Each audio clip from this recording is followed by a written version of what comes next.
Kira-kira di sini ada yang masih bingung dengan setting kamera nggak?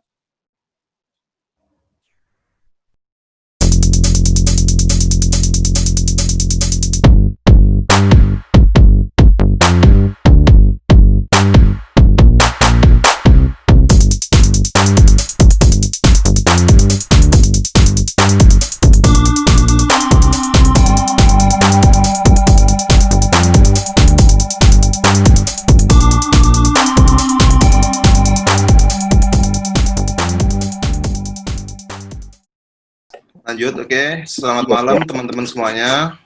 Malam ini kita ada sharing landscape fotografi dari idola kita semua, Kang Ari Amelia. Jadi semoga ilmunya ini bisa berguna buat teman semua, para member FGI dan juga lainnya. Mungkin segitu dulu dari saya. Langsung aja Kang Ari, bisa dimulai sharingnya.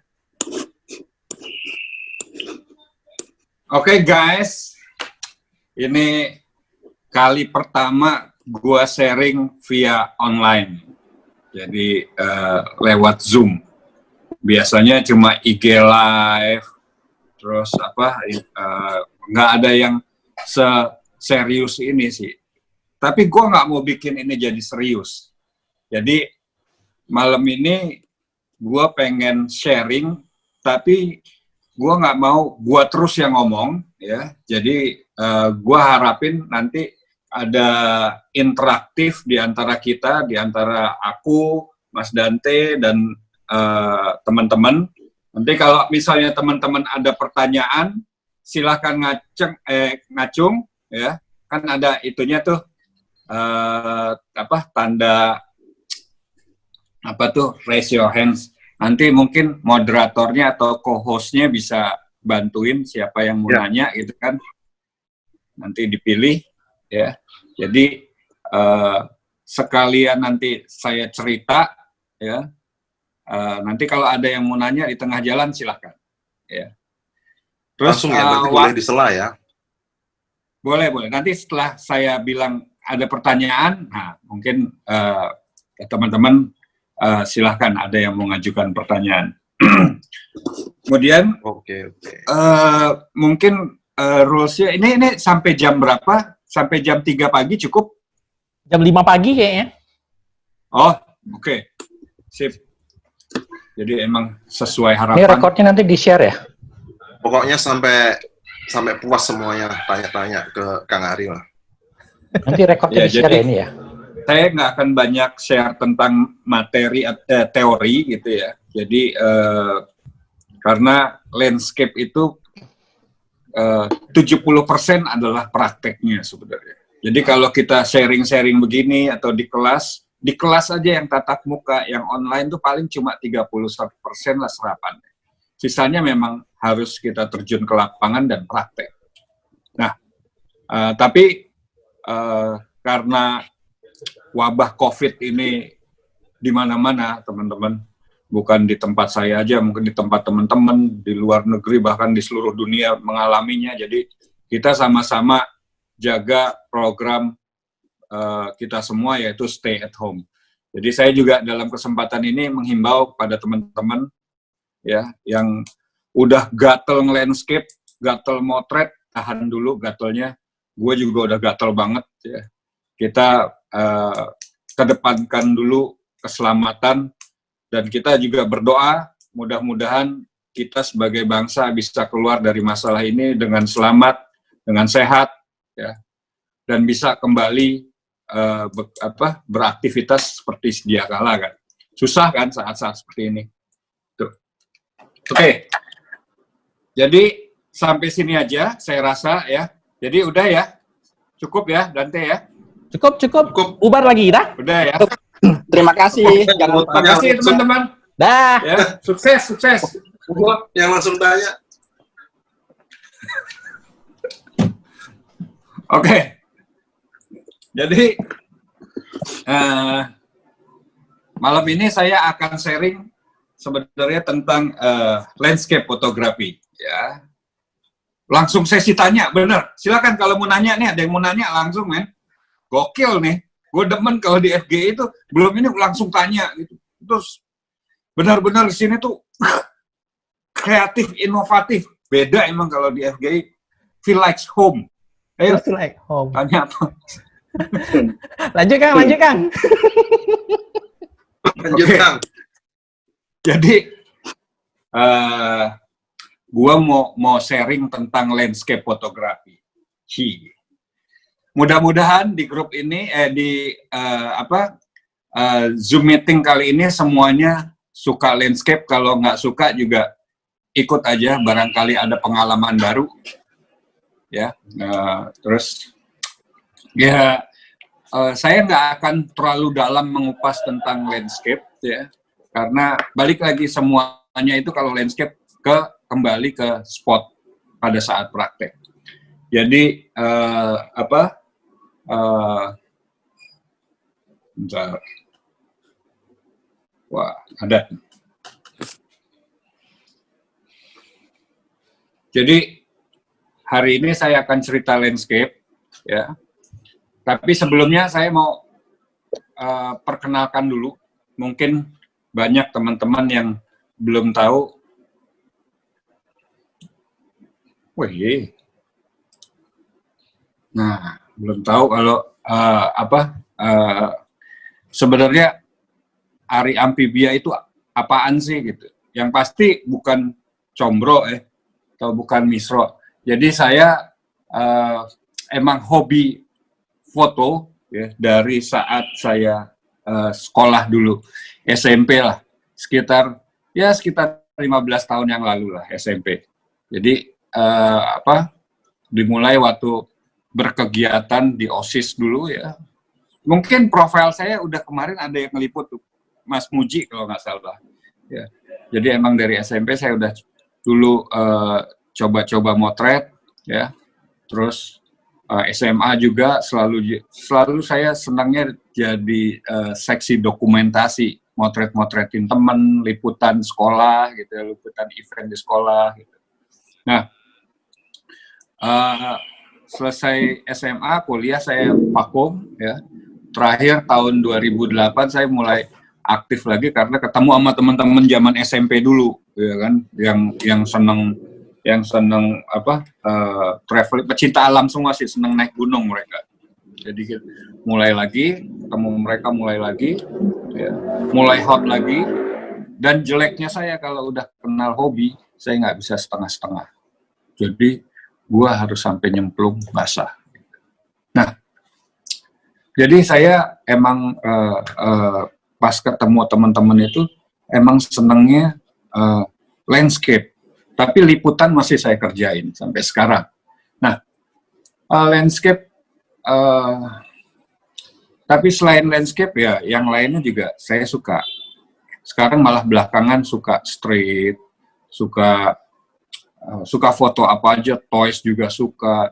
Saya lebih suka menggali genre yang lain itu dari sisi komposisi sih. Saya pengen tahu komposisinya street tuh kayak gimana, komposisinya. Kalau model tuh kayak gimana sih komposisinya, kok saya kalau ngelihat selalu terpaku pada poinnya gitu, objek si model yang cantik segala, tapi komposisinya seperti apa sih gitu. Itu yang mengulik rasa ingin tahu saya untuk kenal dari berbagai macam genre. Oke. Jadi teman-teman yang mungkin yang pengen kenal lebih jauh, teman-teman bisa follow Instagram saya seperti di ini ya. Saya ada 2 Instagramnya, ada Ari Amphibia dan Ari Amphibia Live. Yang Ari Amphibia Live ini ya itu foto-foto lain selain landscape. Facebook juga ada, Stellar udah jarang sekarang ya. Ini kontak saya kalau teman-teman mau tanya, dan ini website saya. Kemudian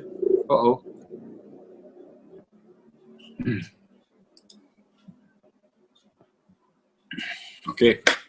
Nah, jadi kalau teman-teman mau baca-baca blog saya, silakan. Teman-teman mau yang belum follow Instagram saya, silahkan cari Ari Amphibia, search, temu, langsung blog, boleh. Terus, oke. Ini ada sedikit video profile. Mungkin patah-patah ya.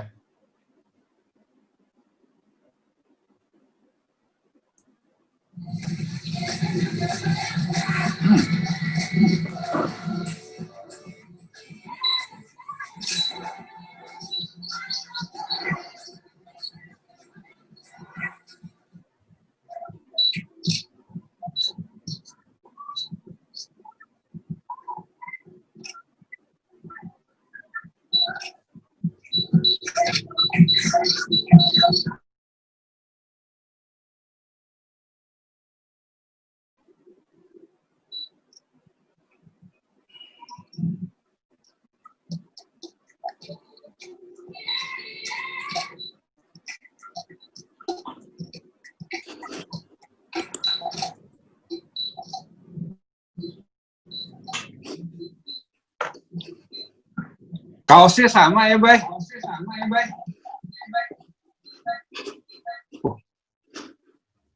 Kayak kenal.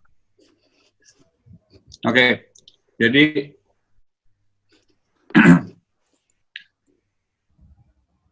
nah,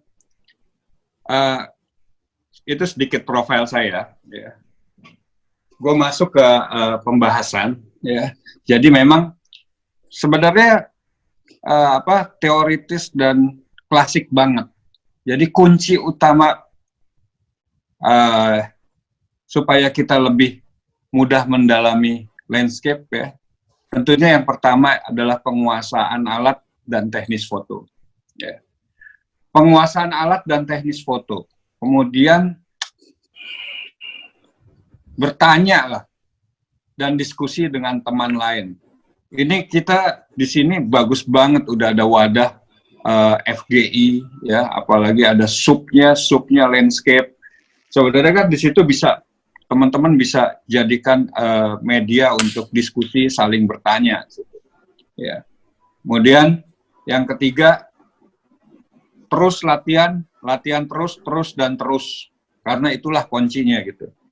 Seseorang yang menguasai satu genre, misalnya dia udah 10 tahun, tapi motretnya cuma 1 bulan, 2 bulan, 3 bulan sekali, di-compare sama yang baru mulai tapi latihannya 1 minggu, 1 minggu sekali atau bahkan 3 hari sekali, udah motret lagi, nggak lama bakal kebalap.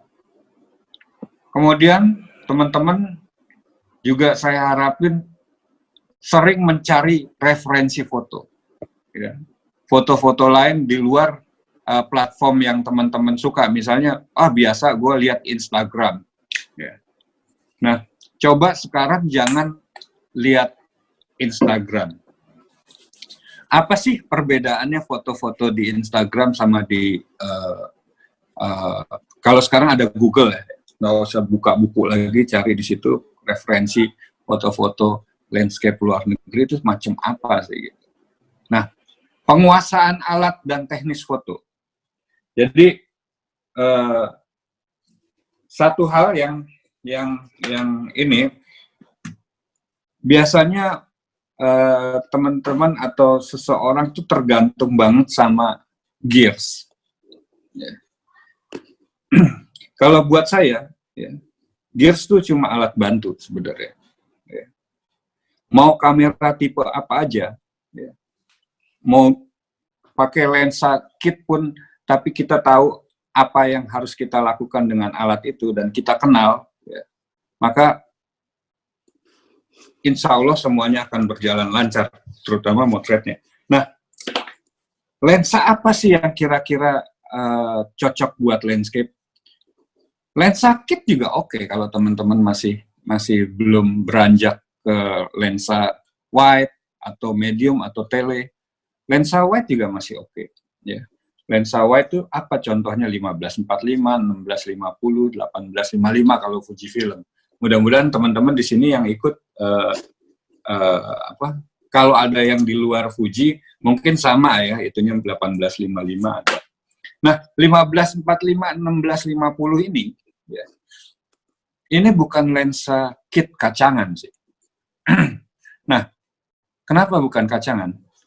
Karena sama halnya dengan lensa-lensa kit brand lain. Ya. Ada beberapa brand juga yang lensa kitnya punya fitur close focus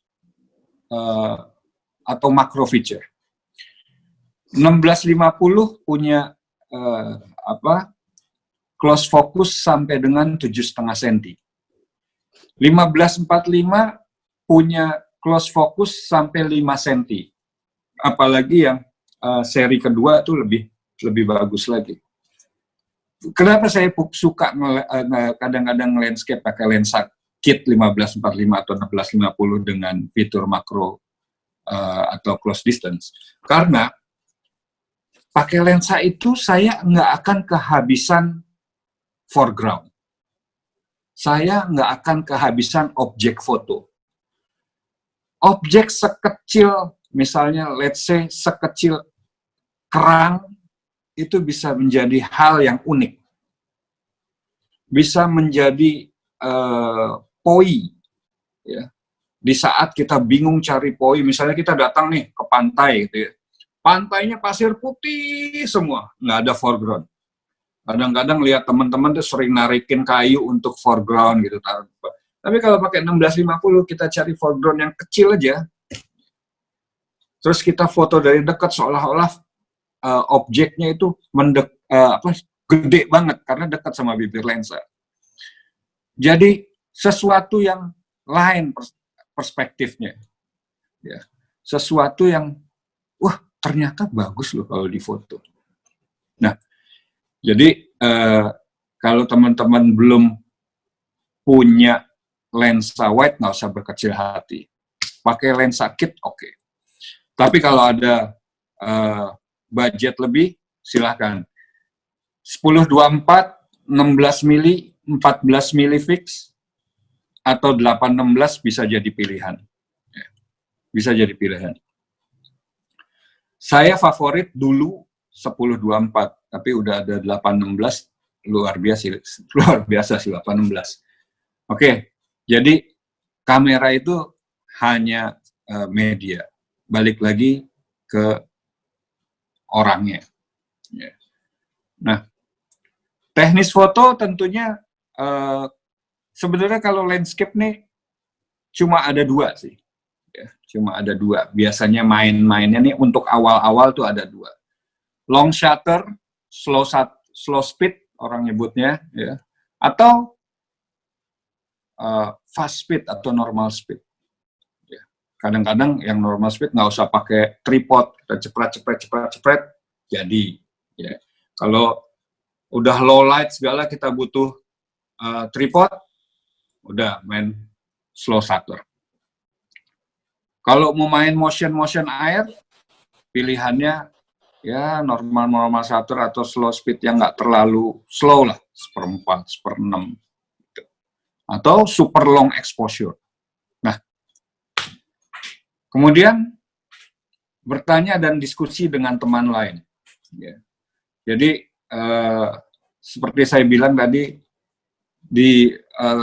sudah ada wadah Fujigas Indonesia atau wadah-wadah lainnya yang teman-teman bisa join, ya, bisa saling bertukar pikiran. Ada WA group lah, ada. Kalau dulu kan masih kebatas, kita hanya kebatas sama teman-teman dekat kita yang sama passionnya untuk motret. Kalau sekarang udah enak, ada WA group, ada macam-macam, Telegram, ya. Latihan terus, oke. Terus sering mencari referensi foto. Oke, ini terlalu inilah. Saya lanjut. Jadi simpelnya itu, kalau setting saya nggak perlu share lagi di sini karena saya yakin teman-teman di sini sudah bisa semua setting. Apakah? Nah, ini saya mau nanya nih, tolong host atau moderator, kira-kira di sini ada yang masih bingung dengan setting kamera nggak? Tuh, Ari Amphibia Fans Club. Aku. Ngaco nih, ini ngaco Nggak, nih. soalnya tadi siang aku share di Instagram, buka question box, itu masih banyak yang nanya tentang settingan kamera. Kang, Nah, gimana sih, Om? Berarti boleh di-share. Gimana nih, sih? Kang. Iya. Coba ada yang mau nanya nggak? Mumpung sekarang aku bisa jelasin. Kalau di question box kan susah, Nah, panjang. Mas Tomo, saya pakai aperture priority terus katanya. Nah, Sip. ada yang lain, teman-teman yang lain? Ada dari Mas Adi, tergantung momen kan, Om, kalau setting? Iya. Nah, Oke, aku jawab dulu ya. Yang boleh. Mas Tomo ya. Ya. Jadi aku pakai aperture priority terus, nggak masalah. Gini, ya. Anggap aja kita lagi belajar nyetir mobil. Ya. Belajar nyetir mobil itu bagusnya kita belajar mobil manual dulu kan. Setelah kita bisa belajar mobil manual, baru kita nyobain mobil matic. Kalau saya dulu begitu. Ya. Jadi artinya kita menguasai dulu shooting mode di manual, di mana kita bisa setting speed, time exposure, aperture, ISO secara mandiri. Baru kita belajar pakai aperture priority. Jadi bedanya apa? Manual dan aperture priority. Ya. Kalau untuk landscape yang cahayanya tetap aja gitu, nggak terlalu berubah-berubah, saya lebih prefer pakai manual karena saya bisa menciptakan mood sendiri. Ya. Kita bisa kasih moodnya agak gelap. Ya. Nah, kalau aperture priority itu ditentukan sama komputer kamera. Ya. Jadi nolnya mereka yang tentukan, kecuali kita mainin kompensasi. Jadi kadang-kadang susah dapat moodnya. Apalagi kalau aperture priority, terus kita masukin filter aperture priority ya di AV, aperture priority, terus kita masukin filter gradual, ya kita masukin filter gradual, dia akan selalu nganggap exposure-nya balik ke 0. Benar nggak? Nah,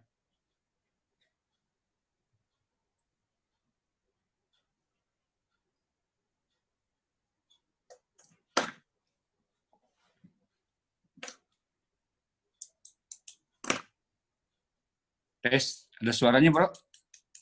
Ada. Oh. Lanjut. Ya. Oke. Lanjut, Kang. Nah, jadi halo? Delay ya? Iya nih. Delay aja. Mikrofon mahal lo delay. Oke. Jadi Mas, jadi kalau saya lebih prefer saya menggunakan menu shooting mode manual.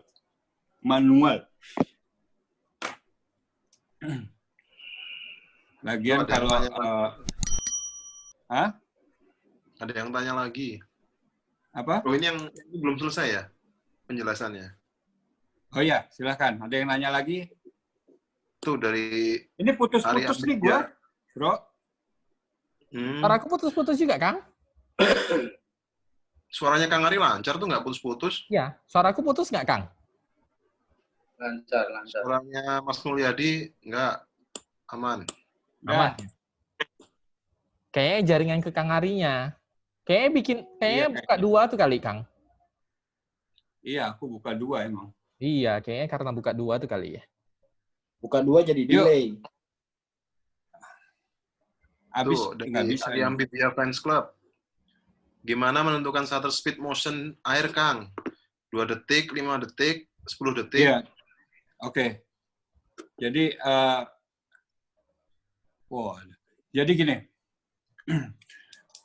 motion air ditentukan sama kencangnya si ombak yang akan datang. Ya. Jadi bisa kadang-kadang 1/4, 1/6, tapi umumnya antara 1/4 sampai 1/8 lah. Umumnya, tapi kadang-kadang kalau ombaknya slow banget dan kita masih pengen ngelihat guratannya, bisa di setengah gitu ya. Atau kadang-kadang 1 detik. Jadi tergantung dari kencangnya si ombak. Kadang-kadang kalau kencang banget, bisa 1/50, 1/30, 1/25 gitu. Oke. Ini ada... Itu Mas Yasir yang nanya ya? Bukan, Ariambi Biofans Club tadi. Oh. Nggak tahu siapa itu ini asli. ngelihatnya di mana sih, Bro? Itu chat. Di chat. Itu chat Kang Ari. Di chat. Oke. Ini ada lagi dari Mas Dodik Tatarinanto. 816 distorsinya gimana Om dibanding 1024? Jadi ini, asik sih distorsinya. Jadi gini, di bukaan 8 ya dengan di bukaan 10, di bukaan 8 pada 816 dan di bukaan 10 pada 1024 itu distorsinya sama sih. Jadi aku lebih memilih sekarang pakai yang 816 karena menurut aku distorsinya sama. Jadi mendingan pakai yang lebih wide kan kalau sama. Nah, tapi yang paling asik dari 816 itu yang paling beda itu ininya sih, coatingnya. Jadi coatingnya bagus banget. Jadi image quality itu benar-benar clean kalau di 816. Benar-benar lebih panjang ya. Iya, flare-nya lebih panjang, gampang banget dapat flare kalau di 816. Dan nggak ada purple artifact.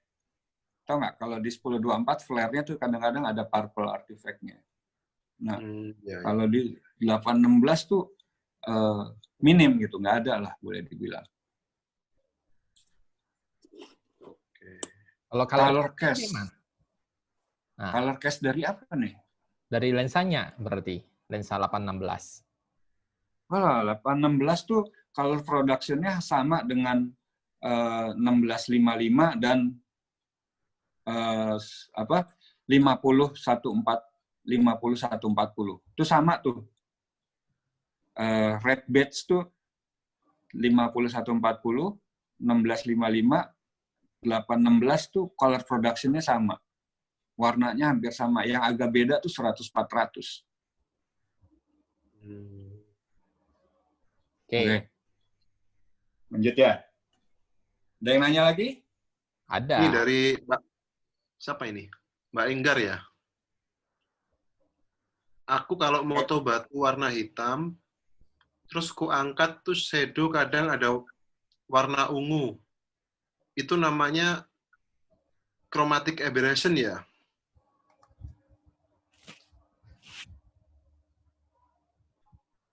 Gimana Kang? Kedengeran Kang? Kang Ari kedengaran Kang? Kang Ari? Yes. Kedengaran? Kedengeran nggak? Apa tuh? Oh, kenapa pertanyaannya? Aku kalau moto batu warna hitam, terus ku angkat itu shadow, kadang ada warna ungu. Itu namanya chromatic aberration ya? Diangkat apanya ya? Shadow. Maksudnya shadow-nya. Terus ada warna ungu pas di cahaya ya? Mbak Enggarnya mana ya? Mbak Enggar mungkin bisa unmute, boleh? Iya.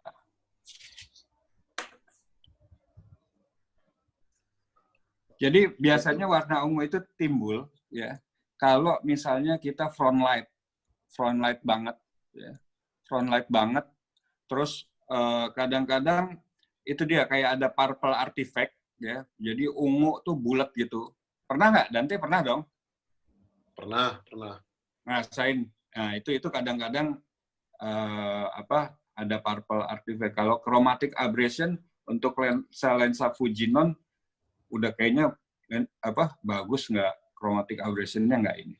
Tapi kalau misalnya diangkat terus gede ungu begitu, itu biasanya purple artifact. Cobain kalau misalnya. Purple artifact itu ininya gimana? Cara menanganinya, cara memitigasinya. Maaf Coba Pade, gambarnya dirubah angle-nya. Di laptop yang satunya. Angle-nya dirubah.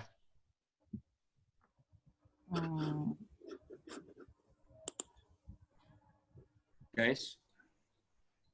Suaranya delay, Bu. Kang Ari kayaknya susah tuh dengar suara kita tuh. Ini mana?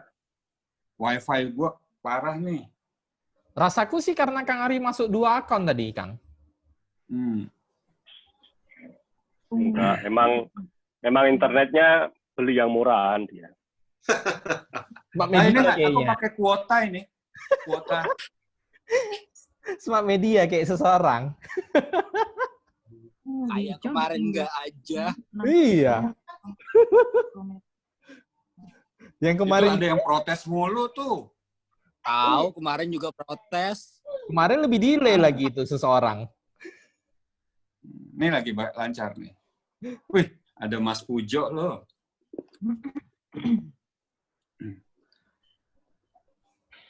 Pakai headset aja, Kang Ari disaranin.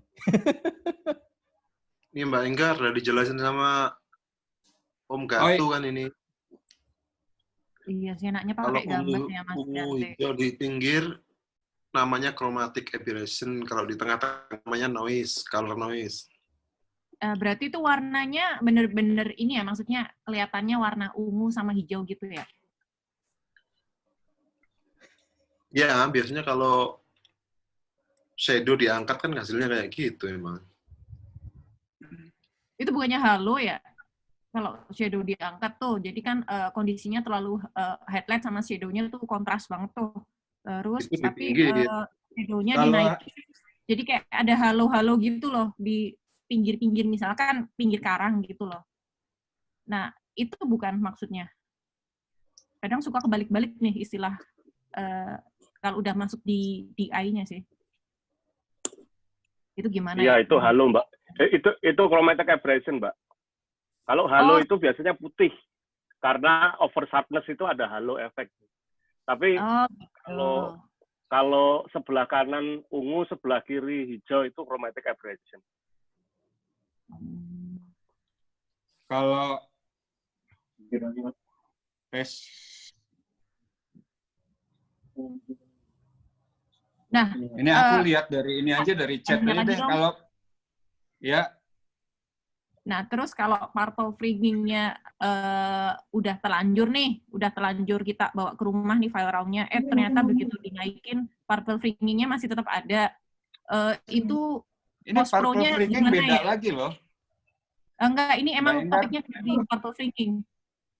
Purple fringing beda lagi. Kalau purple fringing ini kelihatan di di tempat-tempat yang kontras tinggi, ya misalnya di pinggiran batuan atau pinggiran tanaman yang gini, yang cahayanya beda jauh. Oke. Ini beda dengan yang Mbak Enggar tadi bilang. Kalau yang ungu itu saya sih yakin tuh, Mbak Enggar, ungunya itu bulat ya? Iya. Kalau di Iya. Zoom iya. Bentuknya bulat kan? Iya, bulat. Iya, kalau Seingat bentuknya gue. bulat, biasanya itu purple artifact. Jadi gini, bisa Mbak Enggar coba rubah angle-nya, ya, atau coba copot dulu filternya, ya. Coba nggak pakai filter, apakah pengaruh apa enggak? Kalau masih pengaruh, berarti filternya yang mantulin. Biasanya Cara kalinya gimana Om? Selain teknis di lapangannya, maksudnya cara ngolahnya, yang ngilangin si purple artifact gitu. Kalau di post pro maksudnya. agak sulit. agak sulit. Agak sulit. Saya biasanya nggak mau terlalu kalau front light gitu nggak mau terlalu ini. Saya mengandalkan biasanya hood dari lensa. Biasanya nggak pakai hood ya, Mbak? Ya kan depannya ini soalnya filter. Ya, atau filternya kasih kain atau handuk sampai dengan filter paling depan. Jadi kasih handuk atau kain penutup sampai dengan filter yang jejerannya paling depan, Mbak. Biasanya filter-filter kaca itu memproduksi yang begituan juga. Selain dari pantulan kayak efek pantulan cermin. Pernah nggak di 1024 tulisannya kebaca? Super ABC kebalik. Iya, pernah kalau itu. Nah, itu biasanya filter-filter yang coatingnya kurang bagus, terus holdernya masuk cahaya, biasanya memproduksi masih ada cahaya yang masuk sehingga ada efek pantulan balik. Nah, biasanya teman-teman kasih stiker di pinggiran lensanya. Dikasih stiker hitam, kasih. Nah, habis itu dirubah juga angle-nya. Jadi, kalau misalnya motret sekali, biasanya itu front light dan agak-agak side light gitu. Ya. Jadi, motretnya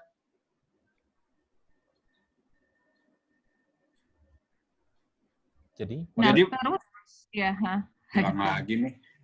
Jadi motretnya dilihat dulu nanti ya, review, dilihat. Kalau misalnya, ada nih ininya, coba dirubah angle-nya sedikit aja, pasti hilang. Angle-nya dirubah sedikit, hilang.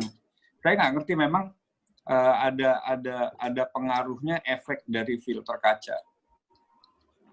Efek yang gue rasa sih kurang bagus. Efek dari filter kaca. Memang begitu semua. Nah, kalau filter resin itu agak lebih sulit. Filter resin agak lebih sulit untuk memantulkan, tapi kadang-kadang memproduksi juga efek pantulan tulisan lensa itu. Saya rasa teman-teman di sini udah banyak yang ngalamin kok. Iya. Iya.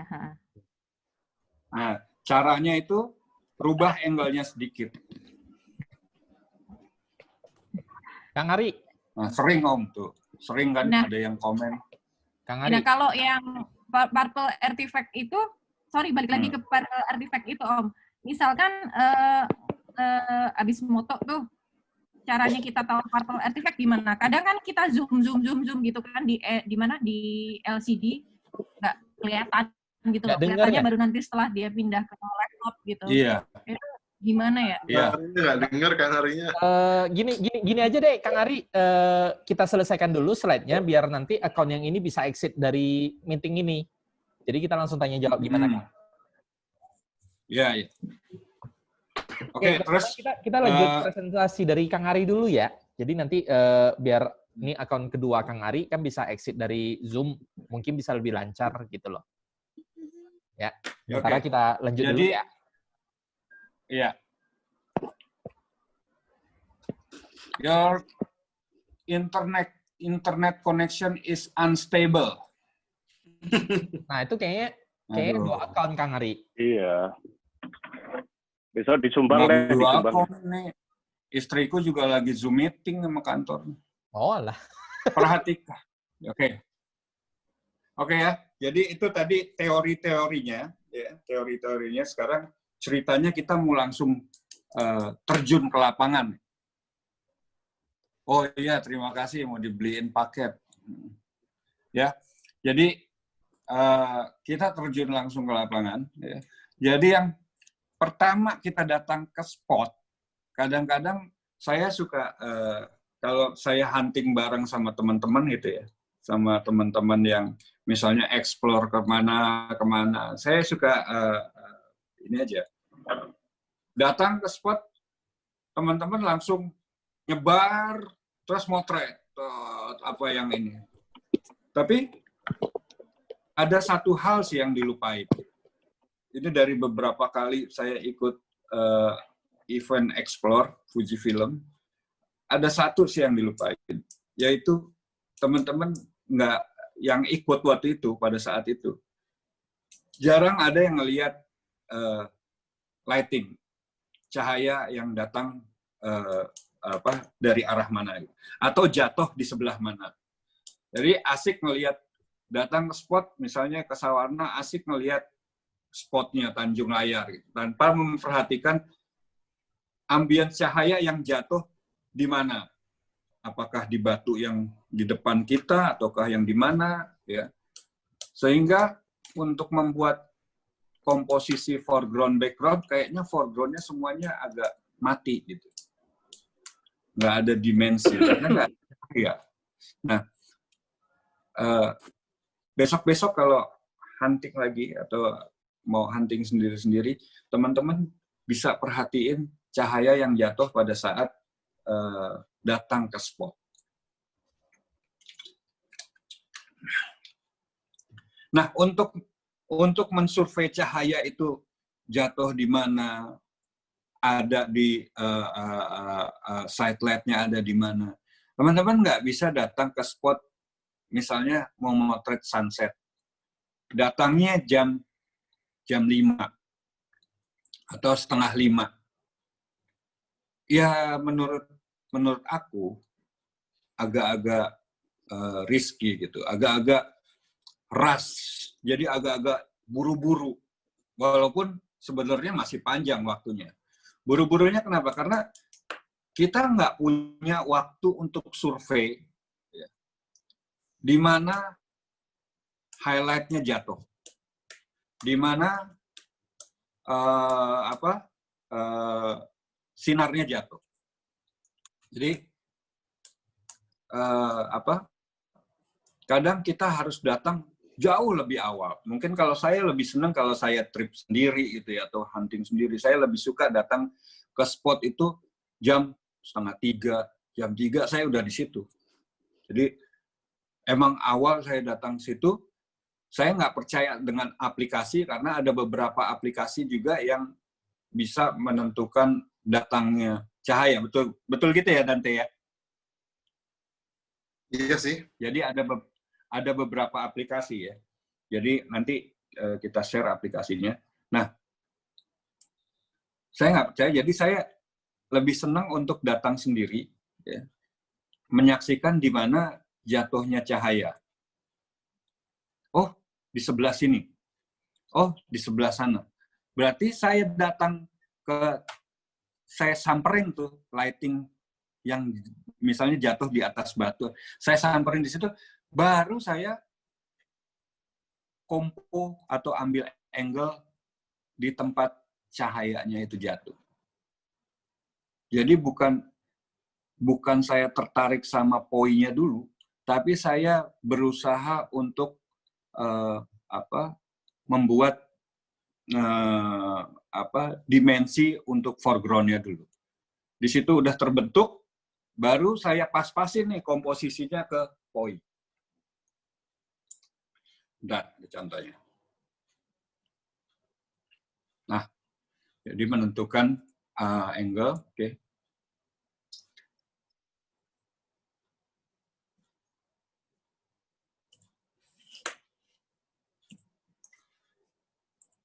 Nah, kompos dan recompose yang paling sering saya gunakan ya, nih sebagai orang yang maksudnya yang awam lah, ya. Yang sering saya gunakan tuh nggak ini kok, nggak ribet-ribet. Cuma rule of third, pilih atas atau bawah, mana yang mau lo ceritain di foto lo. Lo mau cerita foreground, lo mau cerita ombak, ya lo banyakin frame ombaknya, ya. Lo mau cerita langit yang cetar, atau awan yang dramatis, ya lo banyakin sedikit frame langitnya.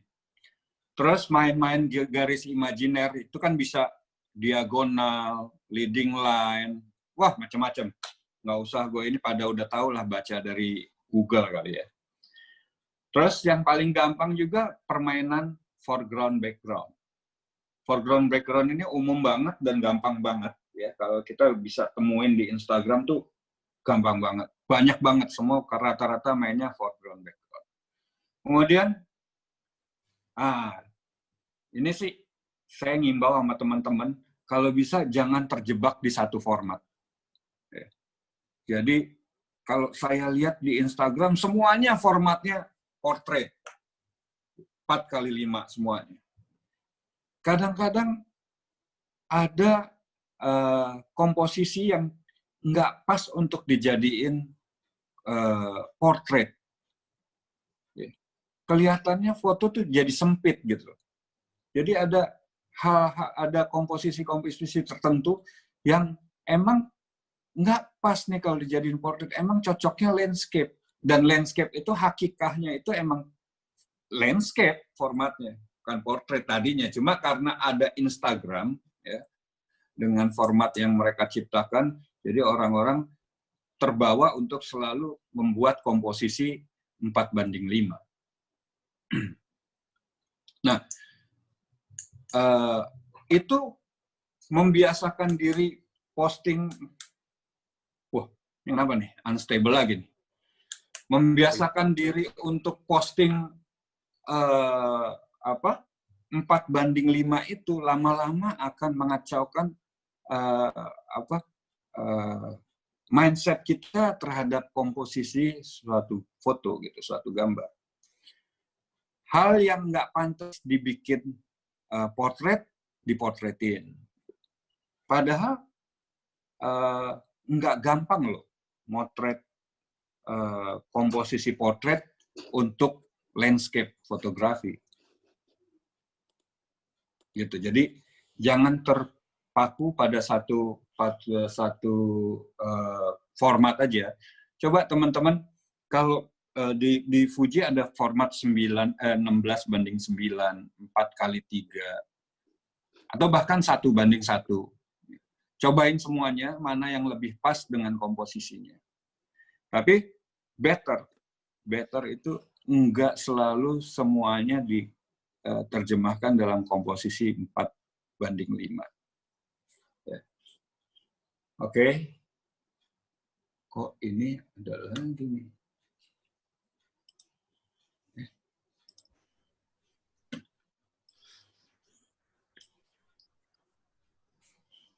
Presentasinya kok hilang nih? Iya. Gambarnya kok hilang, Kang? Nih.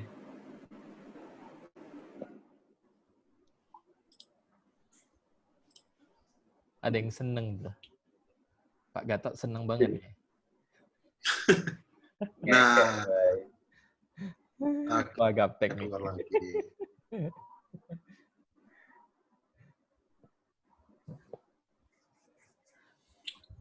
Oke, yang berikutnya adalah timing ya.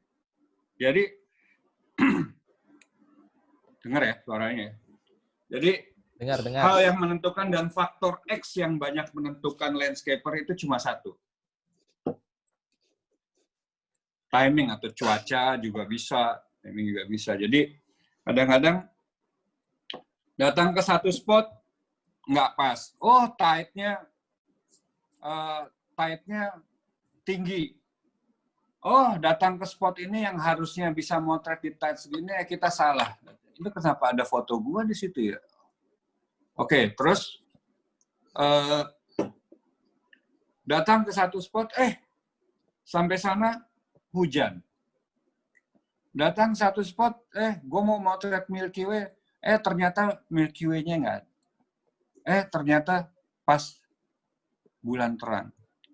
Jadi ada balik lagi seperti tadi, ya. Ada beberapa hal yang kita bisa lakukan atau kita bisa minta bantuan dari yang namanya aplikasi. Aplikasi apa aja yang diperluin buat ngebantu kita nge-landscape? Bisa dari Photopills. Teman-teman ada yang udah install ya Photopills? Kebanyakan udah karena udah umum banget. Ada yang belum nggak? Oke. Terus ada yang namanya AccuWeather. Ya. Oh, Photopills belum? Oke. Nanti coba di-download Photopills. Ya. Jadi di Photopills itu kita bisa tahu kapan Photopills ya. Ini ada yang baru dengar. Jadi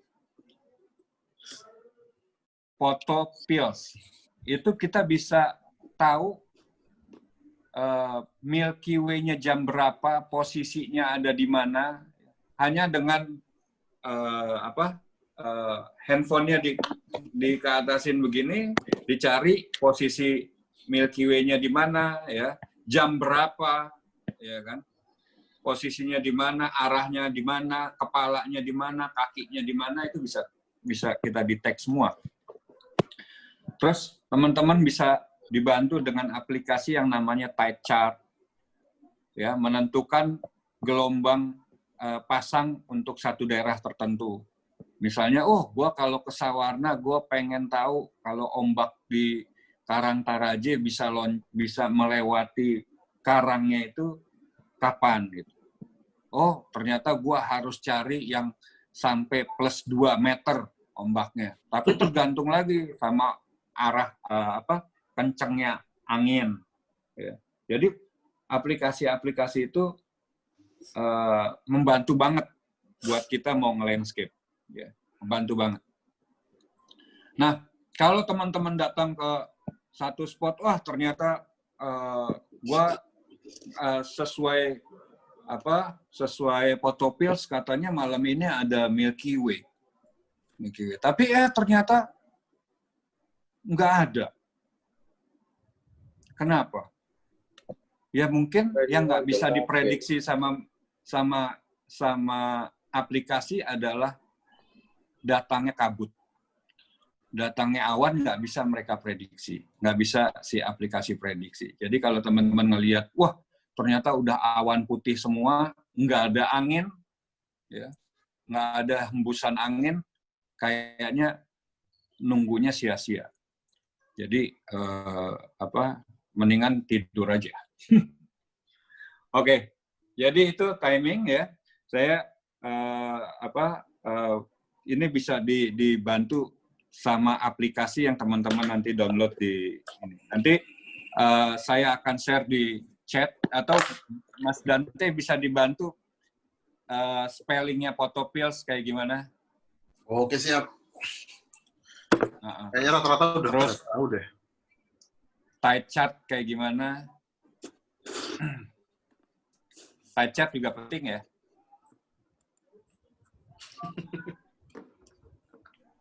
Oke. Nah, balik lagi. Jadi, yang paling penting datang satu spot itu yang kita lihat apa ya? Lighting. Lighting yang jatuh. Lighting yang jatuh di mana? Jadi, saya selalu memperhatikan kira-kira ada lighting nggak? Mau awannya mendung, mau awannya nggak cetar, buat saya sih nggak masalah. Yang penting satu, masih ada lighting. Jadi saya selalu memperhatikan lighting ada di mana, di situ saya komposisi. Di situ saya recompose. Ini kebanyakan saya sengaja menampilkan foto-foto ini, foto-foto dari kamera XA10 dengan lensa kit lensa tele kalau nggak salah. 55-200 atau enggak 50-230. Jadi sebenarnya kamera tuh hanya media aja, tapi gimana kita cari pinter-pinter untuk melihat lighting. Jadi tetap yang utama adalah kita lihat lighting. Lighting lagi ini pakai XA10 55-200. Jadi kembali lagi perhatikan lighting pas datang ke spot. Lightingnya di mana, ya, objeknya ada di mana, apakah bisa ditabrakkan dengan background-nya, dengan lighting, dan lain-lain.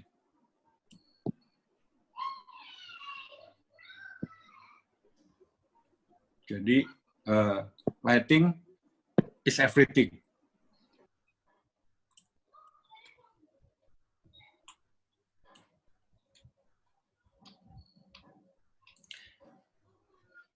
Lighting terus. Datang, yang saya lihat, foreground mana yang kena lighting, itu yang akan saya ambil. Jadi saya nggak akan ambil macam-macam, saya cuma perhatikan satu, di mana arah jatuhnya lighting. Makanya saya datang ke spot agak siang, ya, karena saya terus memperhatikan lightingnya jalan kemana. Oh, lightingnya ada di sini, saya kejar.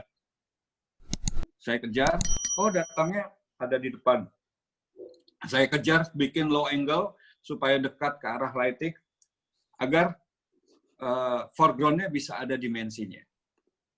Ya, baru saya cocokin kompos dan recompose untuk ngepasin ke poi di belakang.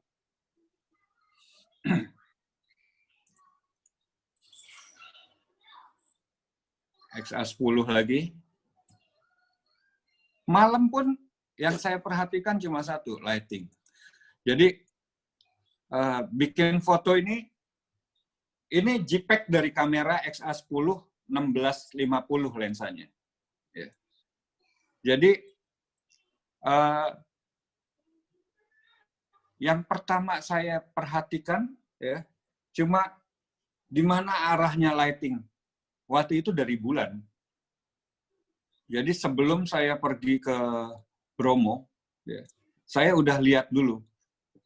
Kira-kira saya lihat di satu lagi aplikasi, bukan aplikasi, di Google bisa teman-teman search, itu namanya Moon Calendar.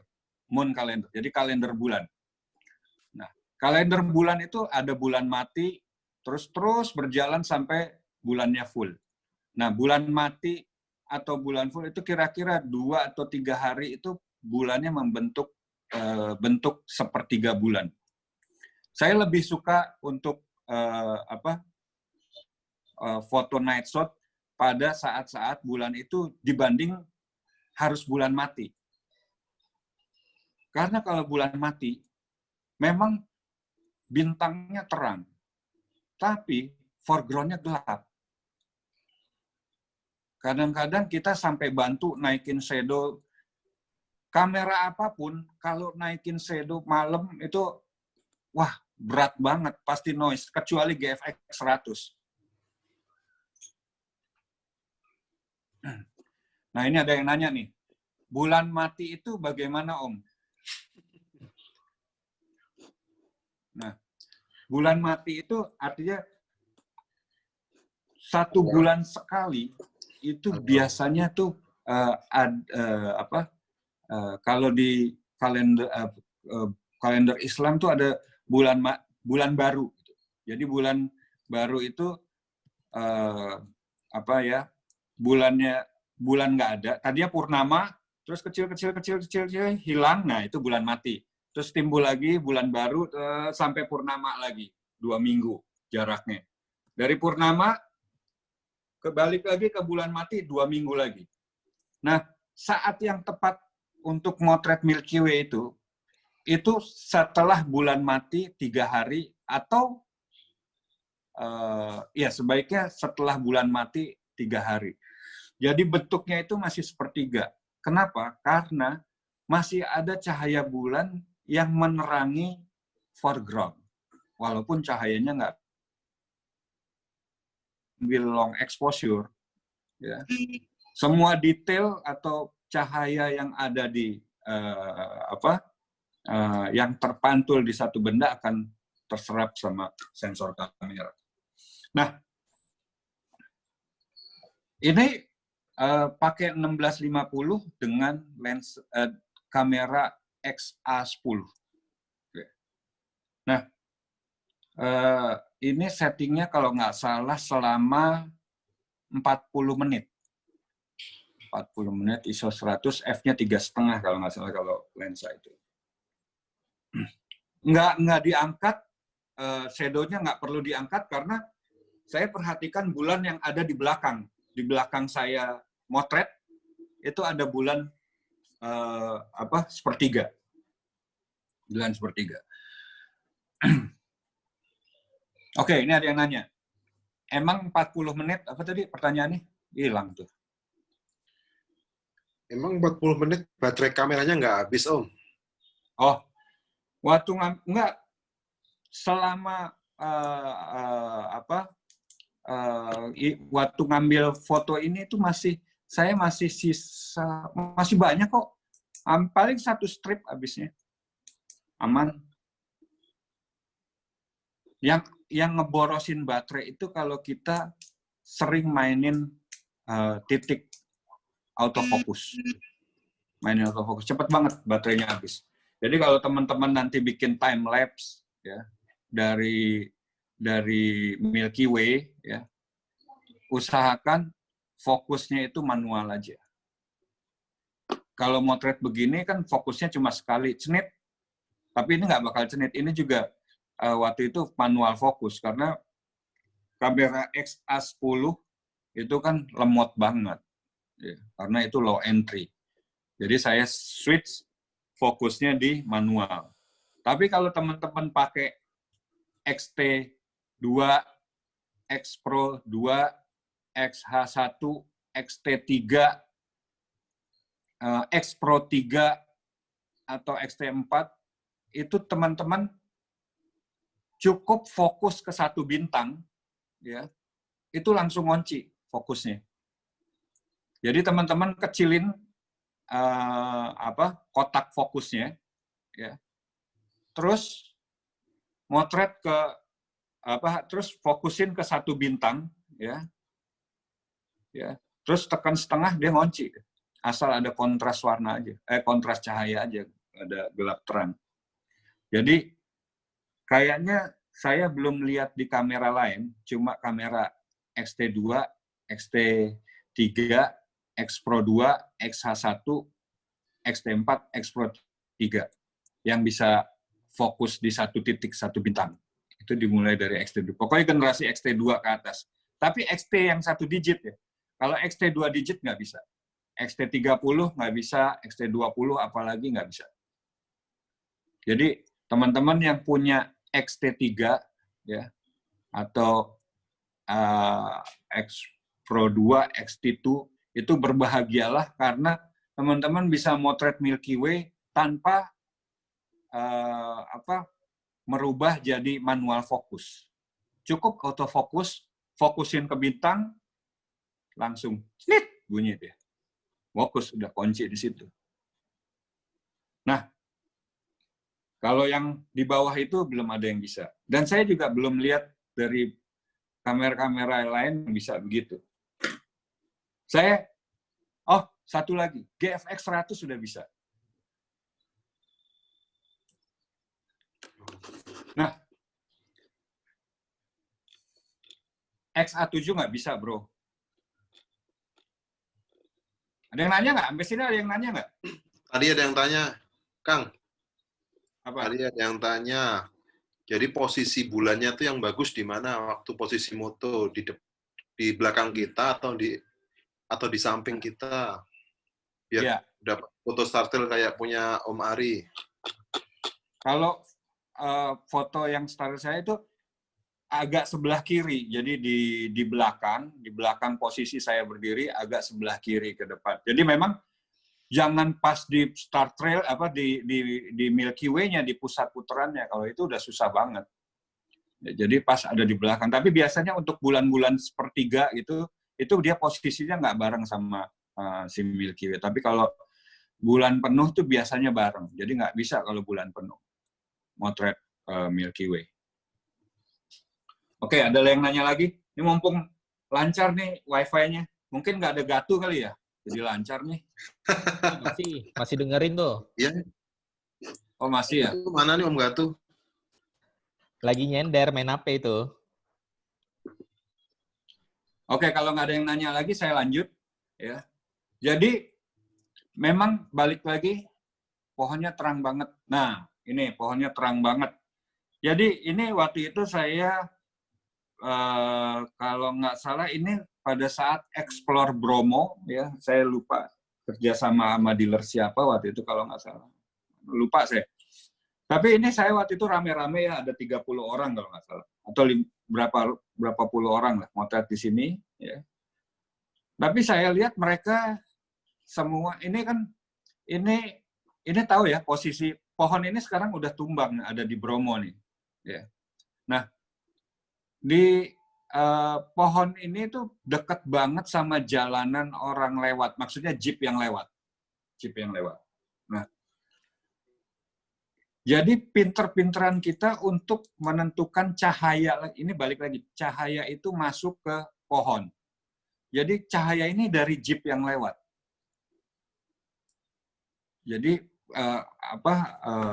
nunggu jeepnya lewat, nah kita mencet shutternya karena ini 30 detik. Jadi teman-teman yang belum tahu kalau settingannya Milky Way itu biasanya time exposure-nya itu 30 detik. Nah, kalau kira-kira 30 detik, oh mobilnya udah sampai sini, sorotannya kenceng apa enggak, kita kira-kira udah prediksi dengan 1, 2 kali, 3 kali jeep lewat, kita lihat, oh begini, oh berarti nanti gue mencet shutternya pas mobilnya ada di tikungan, misalnya begitu. Jadi pas mobilnya ada muncul, saya langsung pencet shutter, 30 detik kira-kira mobilnya nanti, oh udah redup, nggak akan overexpose pohonnya. Dan emang kejadian. Jadi sekali lagi, lighting yang ngebantu foto kelihatan lebih berdimensi untuk landscape. Nah, variasi-variasi motret Milky Way ini ya bisa teman-teman combine nanti di aplikasi editing macam Photoshop, Lightroom, mungkin yang bisa bikin stacking gini di CR kali ya. Nah, ntar teman-teman kalau motret Milky Way, ya, biasanya cuma bikin satu scene aja. Satu scene Milky Way. Nah, coba nanti teman-teman, Oke, sebentar ada yang nanya nih.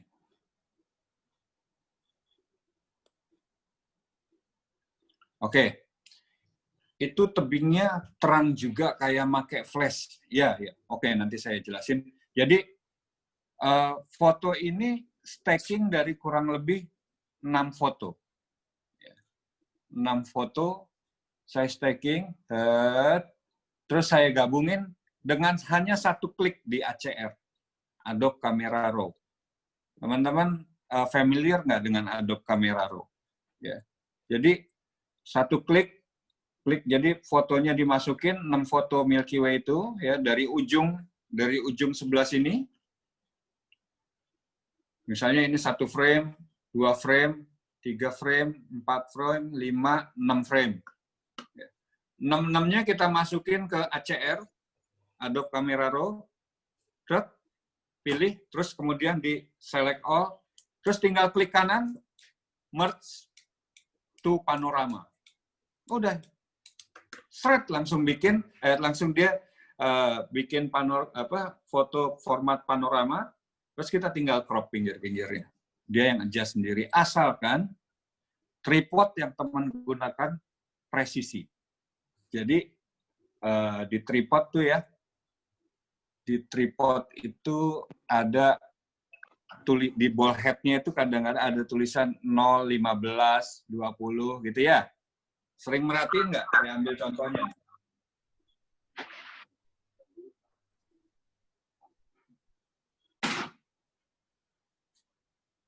Wah, ternyata tripodnya dijemur semua.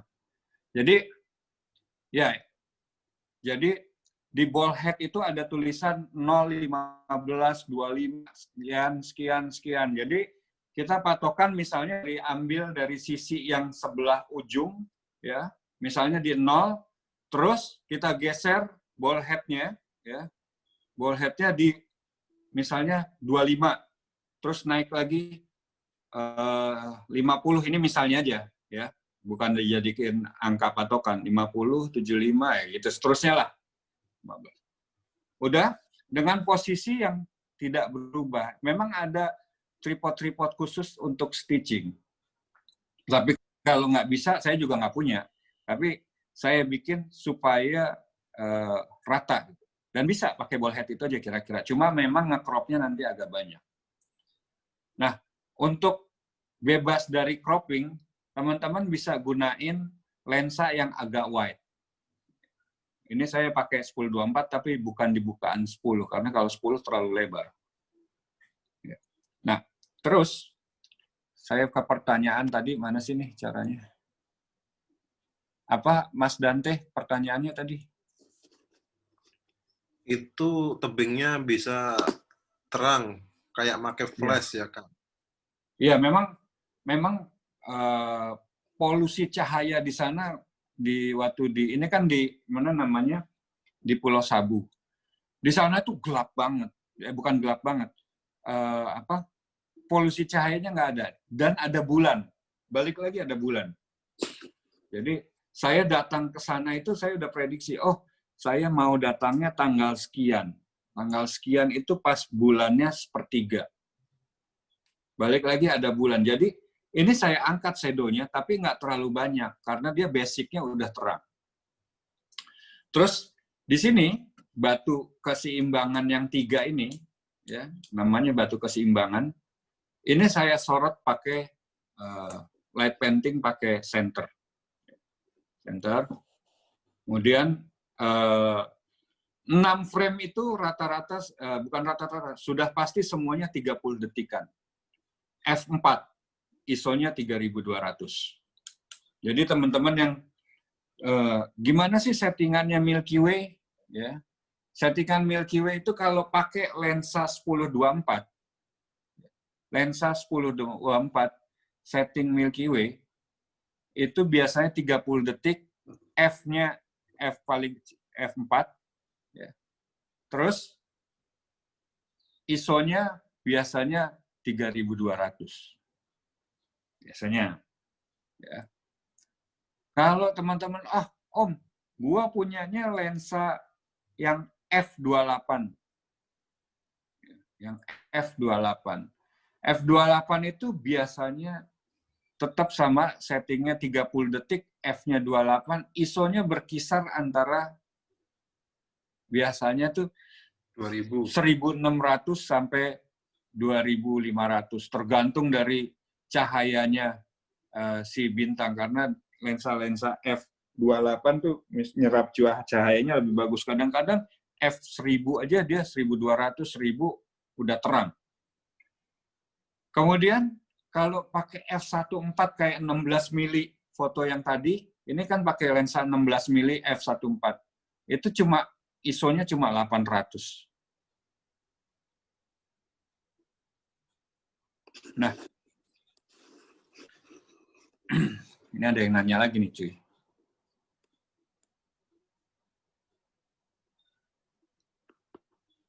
Oke. Jadi untuk motret yang akan di stacking, yang digerakin ball head tripod horizontal dari, iya betul. Jadi ball head-nya aja yang digerakin. Tapi patokannya itu sekali lagi, ini yang nanya siapa ya? Uci ya. Ci, jadi patokannya itu ini Ci. Di ball head itu kan ada angka-angka 0, 10, 0, 5, 10, 15 kalau nggak salah. Nah, itu tinggal digerakin per 10 misalnya. Misalnya 10, 20, 30, terus nanti coba di stitching. Ya. Kalau ngambilnya portrait, ini ngambilnya portrait kalau nggak salah. Oke. Terus jadi dari Cik Melani. Jadi Milky Way F4 ISO 3200 30 detik iya. 30 detik. Kalau yang F4 1024 biasanya segitu settingannya. Ya. Tapi kadang-kadang 2500 juga bisa kalau terang banget. Bulannya terang banget dan polusi cahayanya sedikit. Ya. Kenapa kok 30 detik nggak 40 detik atau 50 detik? Karena kalau udah lebih dari 30 detik kelihatan tuh trailnya bintang tuh kelihatan jalan, nggak titik-titik lagi. Oke. Ada lagi yang nanya? Hai Iyut. Jadi untuk udah di panoramic head sudan bisa WB harus manual, bukan manual. WB saya kalau semenjak pakai kamera Fuji ya, WB itu selalu auto saya. WB itu selalu auto. Udah kameranya udah pinter. Jadi dia udah saya rasa kamera yang WB-nya akurat ya Fujifilm. Jadi kalau motret enggak, kalau blue hour juga enggak biru-biru banget, dia masih netralisasi. Apalagi kalau mix light, ada lampu neon, lampu ini, Fuji masih tetap netral. Yang aku pernah ini ya, nggak tahu yang lain. Kita bisa set 18 derajat, 20 karena benar menjadi kan teater.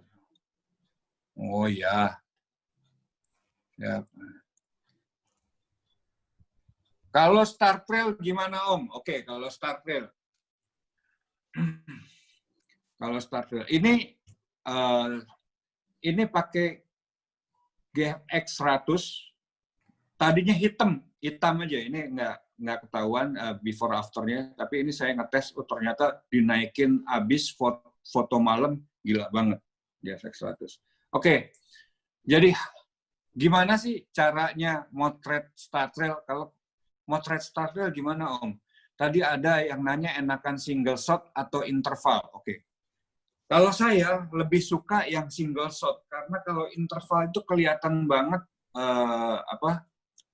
bintangnya itu kayak nggak real gitu. Jadi jelas banget, keren banget. Nanti ada contohnya. Jadi caranya gimana? Ini dari Cime.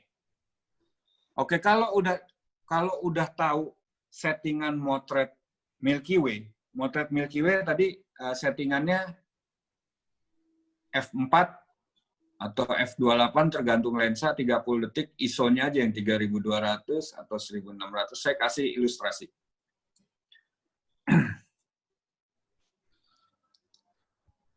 Close. Oke. Jadi saya kasih ilustrasi begini. Foto yang sebelah kanan ya. Oke. Sebelah kanan ini foto Milky Way ya. Dengan settingan 30 detik, f4, ISO 3200. Ini pakai XT3 1024 kalau nggak salah lensanya. Dibantu sama light painting di batunya. Nah, sekarang saya tanya ke diri saya sendiri nih. Saya mau motret Star Trail-nya berapa lama? Oh, saya mau Star Trail-nya kurang lebih 15 menit karena kemampuan kamera Fujifilm khususnya dari XT2 sampai XT4 itu cuma 15 menit. Saya mau polin gas. Ini yang kedua ini pakai GFX ya. Kalau nggak salah pakai GFX. Iya, benar. Jadi yang kedua, foto yang sebelah kiri, ini pakai GFX selama 30 menit. Ya. Dengan lensa GF23. Ya. Yang sebelah kanan tadi pakai XT3. Jadi saya udah dapat settingan XT3, foto Milky Way 30 detik, f4, ISO 3200. Ya. Saya tinggal tanya sama diri saya mau bikin Star Trail berapa lama? Oh, saya mau bikin setengah jam. Setengah jam berarti 30 menit. X-T2 sampai yang X series nggak ada yang bisa 30 menit kecuali pakai shutter release. Ya. Oke. Saya set ke 30 menit atau 1800 detik. Jadi dari 30 ke, kalau lihat kameranya habis 30 detik, habis 30 detik itu 40 detik. 50 detik, 60 detik, satu stop. Lihat lagi di kameranya, speednya dari 60, ini di manual ya, 60 ke 2 menit, ke 4 menit, 8 menit, 2 stop. Dari 8 ke 16 sampai ke 30, menit 30 kurang lebih kan sebenarnya harusnya 32, cuma adanya di GFX 30, oke, 30 itu kurang lebih 2/3 atau let's say 3 stop lah. Saya tinggal adjust ISO-nya. Soalnya kalau ISO-nya tetap 3200 pasti hasilnya putih. Overexpose. Jadi ISO-nya yang tadi, ISO yang Milky Way, saya turunin juga 2/3 atau 3 stop. Ya. Jadi saya turunin 3.000, 2.500, 2.000, 1.600 sampai ketemu sebenarnya 640. Ya. Tapi saya bikin lebih under karena saya megang center nih. Kalau saya takutnya center saya nggak bisa saya hitung nih berapa ininya kan cuma kira-kira. Ya udah saya underin sedikit. Jadi di ISO 400. Udah, start dengan settingan 30 menit, F4, ISO 400. Tungguin 30 menit, masak Indomie, bikin kopi, dimakan Indominya, kelar. Ya, hasilnya ya seperti ini. Oh, hasilnya yang seperti di bagian kiri. Nah, ini bisa teman-teman adopsi nanti kalau motret, pengen motret start rail. Jadi, patokannya itu teman-teman motret Milky Way dulu. Milky Way udah dapat normal exposure-nya, sekarang teman-teman mau berapa menit? Mau 1 jam juga nggak masalah. 1 jam berarti tinggal nambah 1 stop lagi. ISO-nya bisa turunin lagi. Misalnya di ISO turun bisa sampai 100 ISO-nya. 1 jam. F-nya tetap 4. Karena F4 ini gua ngerasain sih paling asik gitu karena nggak terlalu tipis dovnya. Masih kelihatan tajam semuanya. Kalau angka F-nya makin kecil, kayaknya makin berasa dove-nya. Nah, teman-teman kalau mau ini silahkan ya, mau capture. Jadi ini kira-kira patokannya teman-teman kalau mau motret start rail ya. Yang single shot tentunya.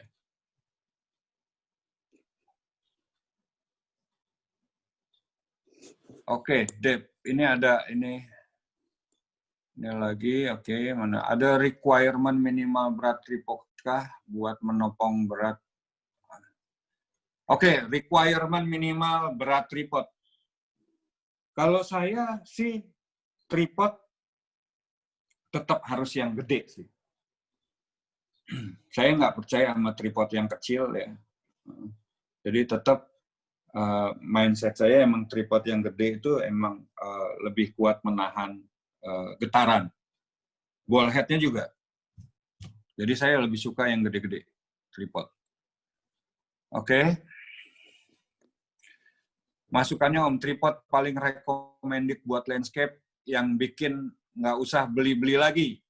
Durable, useful, terima kasih. Nanti japri ajak saya. Terus, 60 second ke 2 menit kan 1 stop ya. ISO-nya ke 1200. Wah, nggak bikin under dulu sih. Karena waktu itu saya megang apa center. Saya takut terlalu over senternya. Karena yang nggak bisa dihitung tuh koefisien senternya nih berapa. Kalau ngebacanya bintang, pakai ngebaca arah bintangnya dari aplikasi. Iya, dari aplikasi. Dari Photopills. Nah, ini cara yang stacking foto lagi. Ya. Jadi ambil beberapa foto Milky Way, ya, disesuaikan pakai ball head-nya aja yang digerakin, ya, lihat angka-angka di ball head, ya, terus digabungin di Adobe Camera Raw. Kalau saya nggak tahu yang aplikasi yang lain ada nggak. Tinggal diklik kanan, nanti ada merge to pano, kalau nggak, merge panorama. Udah, nanti dia ngegabung sendiri. Oke, jadi kalau ada tripod mah Manfrotto dong. Oh iya, di sini iklan. Oke. Nah, tapi kita juga bisa berkreasi kalau nggak mau editing, kita juga bisa berkreasi di kamera. Misalnya menggabungkan foto Milky Way dengan Star Trail. Ya. Foto Milky Way dengan Star Trail. Jadi dengan fitur yang namanya multiple exposure, menggabungkan 2 foto. Ya. Jadi ini saya foto, pertama foto Milky Way-nya dulu, ini pakai lensa 14 milifix, waktu itu nyobain XT2 di Komodo, ini di Pulau Padar. Ya. Jadi yang pertama itu foto Milky Way 30 detik f28 ISO 800 tuh. Kalau bahkan ini f28 bisa dapat ISO-nya 800 karena emang nggak ada polusi cahaya dan bintangnya tuh terang banget. Itu seumur-umur saya ngelihat bintang paling terang itu ya di Pulau Padar. Jadi bintang dari kepalanya itu Milky Way, dari kepalanya sampai buntutnya dengan mata telanjang kita bisa lihat. Jadi kita pakai mata sambil telanjang bisa lihat. Nah, terus yang kedua, frame kedua, teman-teman udah tahu lah foto multiple exposure kan kemarin tuh di grup banyak banget yang foto multiple exposure-an pas pink moon, bulan yang pink kemarin tuh. Kemarin pasti. Atau 2 hari yang lalu. Kemarin ya. Oke. Yang kedua, fotonya diisi dengan foto Star Trail. Nah, Star Trail-nya ini 15 menit waktu karena XT2 tuh bisanya cuma 15 menit. Ya, 800 baik. Oke. Terus kita biar kamera yang gabung. Nah, ada lagi teman-teman kalau mau berkreasi, ya ini udah umum lah, teman-teman motret. Kalau nggak ada bintang, adanya bulan, jangan takut, kita bisa motret bulan juga dengan multiple exposure. Ya. Caranya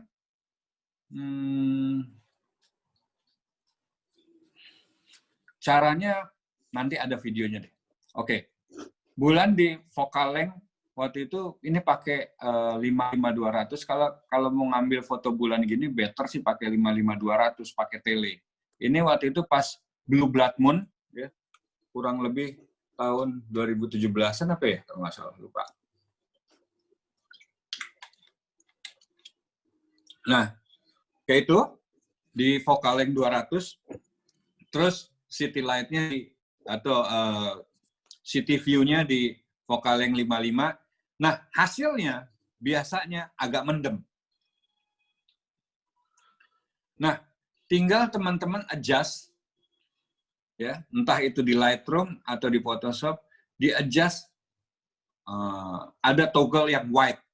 White-nya itu digeser, ya, digeser sampai histogramnya keisi. Biasanya kalau mendem histogramnya ada di tengah aja kakinya, nggak ada yang ke highlight atau ke shadow. Jadi tarik yang arah highlight sampai hampir menyentuh 0, nanti dia terang sendiri. Udah cukup itu aja sih.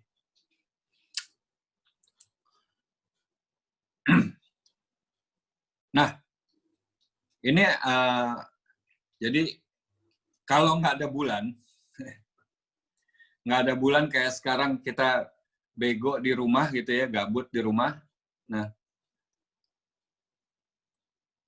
jadi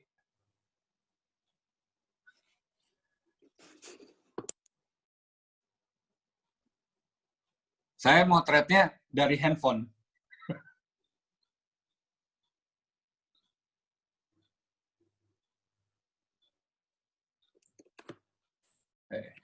Oh ini sih. Jadi dari handphone kita bisa ambil source-nya, bulannya, ya, dengan ini nggak usah lensa tele, terus tempelin sama objeknya. Nah, objeknya itu kan gambar kedua harus gelap. Kita fill objek yang mau ditampilin dengan lighting.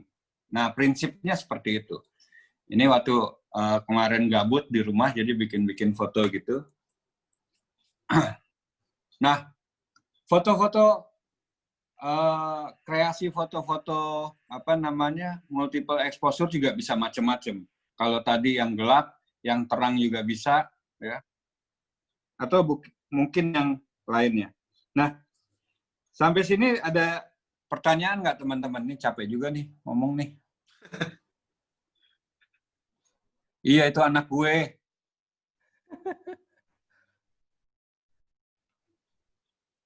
Minum Aku dulu. nggak bawel banget, gila.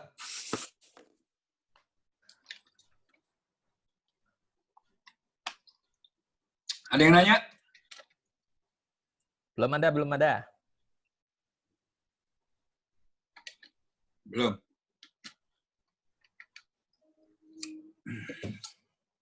Sambil nunggu yang mau nanya, sekarang aku yang tanya deh. Aku yang tanya ya, Mas Dante. Boleh. Monggo, Kang. Boleh. Aku mau nanya nih. Kalau foto yang di sebelah sini, sebelah kiri, ini multiple exposure-nya gimana caranya?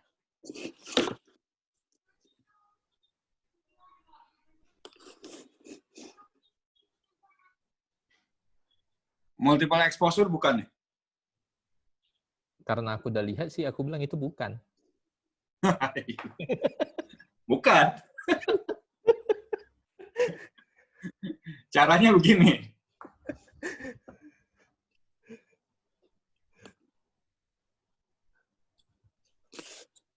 Pakai toples, ya. Belakangnya kasih lampu. Hasilnya kayak begitu. Gampang banget kan? Jadi itu bukan multiple exposure. Tapi maksudnya kreasi kita nggak bakal berhenti karena kalau kita cuma diem di rumah doang, nggak bakal berhenti. Kita tetap cari hal-hal yang asik untuk difoto. Moto mainan. Oke, teman-teman ada yang nanya nggak?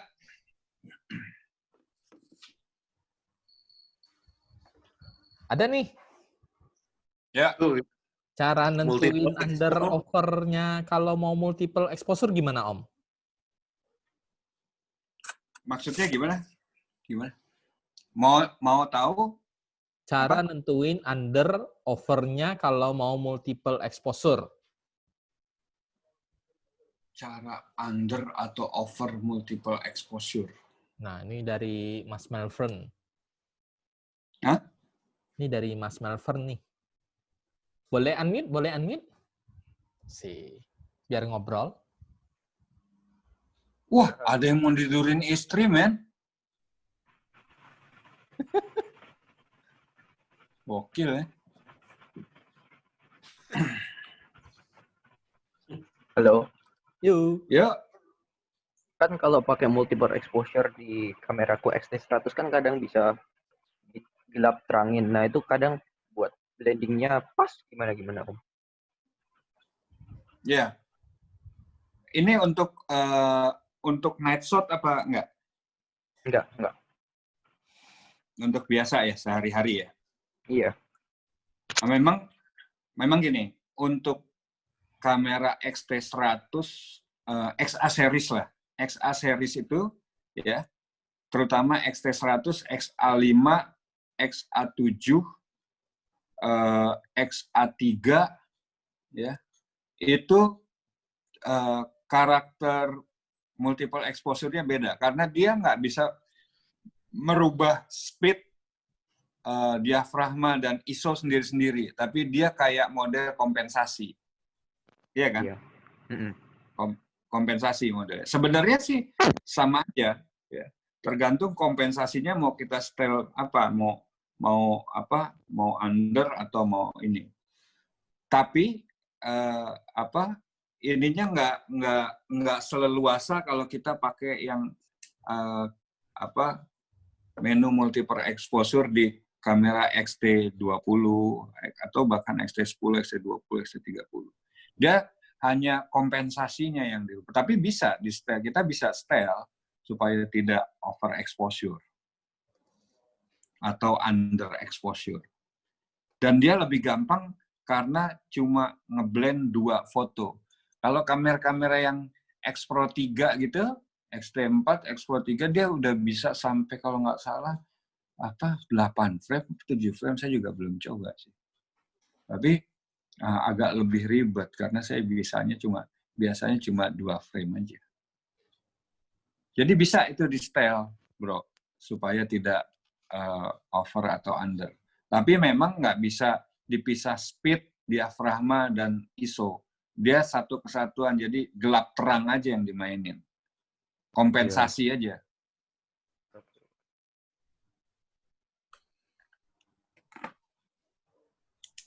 Mas Dante lanjut, Mas. Ayo, lanjut. Ini ada yang bertanya nih. Nah, dari Mas Daniel. Tadi motret gedung dengan lampu-lampu supaya lampunya gak pecah, tetap tajam, gimana ya, Om? Oke, jadi maksudnya kalau motret Lampunya cityscape, bisa nggak tersambung sama orang?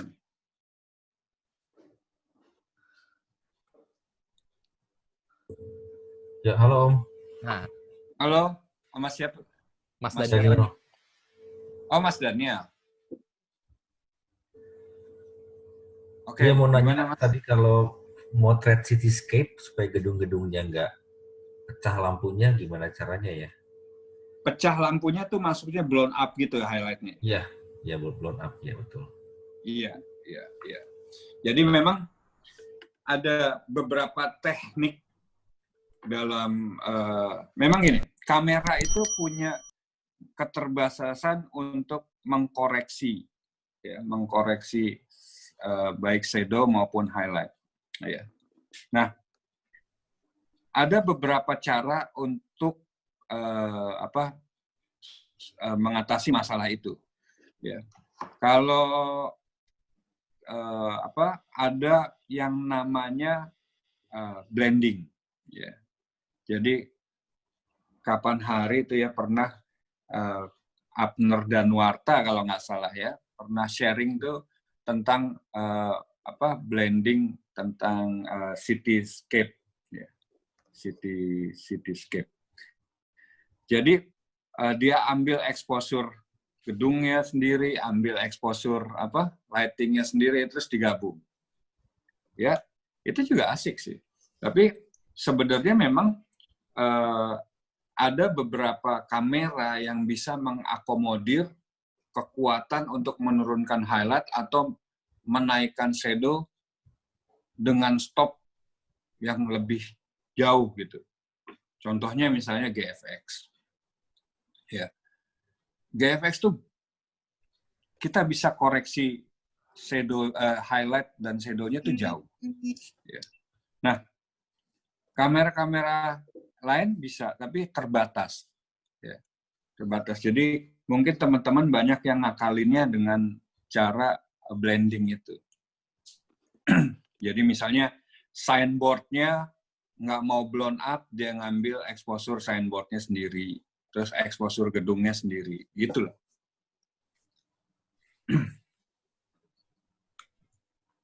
Mana Mas? Ini Kang, yang tanya lagi Kang, dari Mbak Suci nih, Mbak Uci.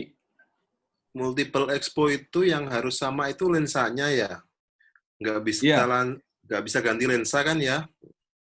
Ya, untuk saat ini di kamera-kamera Fujifilm itu nggak bisa ganti lensa. Jadi harus satu lensa. Nah, lensa yang menurut gua asik sih ya, yang asik kalau buat ini sekarang tuh ada yang covering range-nya itu ini banget 1680. Itu buat gua asik banget sih kalau buat main-main multiple exposure-an. Ya, atau kalau nggak salah Suci punya 55200 ya.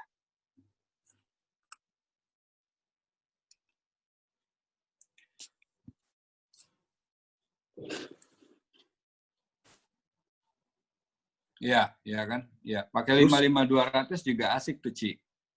Focal length sama exposure-nya boleh beda. Boleh kan, Kang ya? Kenapa? Focal length dan exposure-nya boleh beda. Bisa. Kalau kamera yang kayak Uci punya bisa XT3. Kalau dari mulai yang XT2 digit sampai ke atas bisa beda. Focal length ya. Focal length-nya bisa. Tapi exposure-nya juga bisa beda. Bisa speed-nya beda, F-nya beda, ISO-nya beda gitu. Kalau yang XA series nggak bisa. Dia kayak kompensasi aja.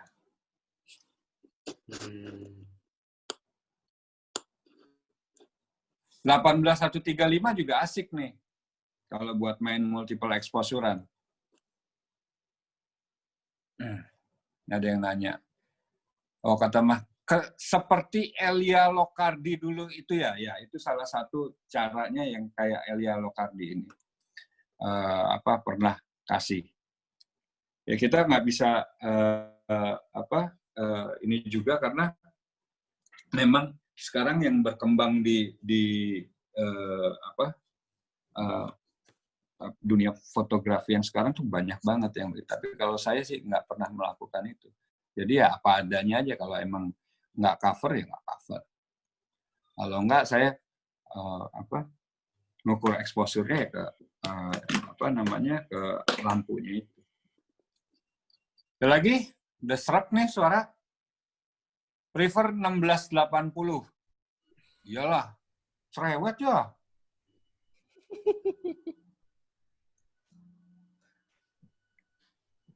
Oke, ada itu dari pertanyaan Cimnya lanjutan? itu. Dari Cimnya.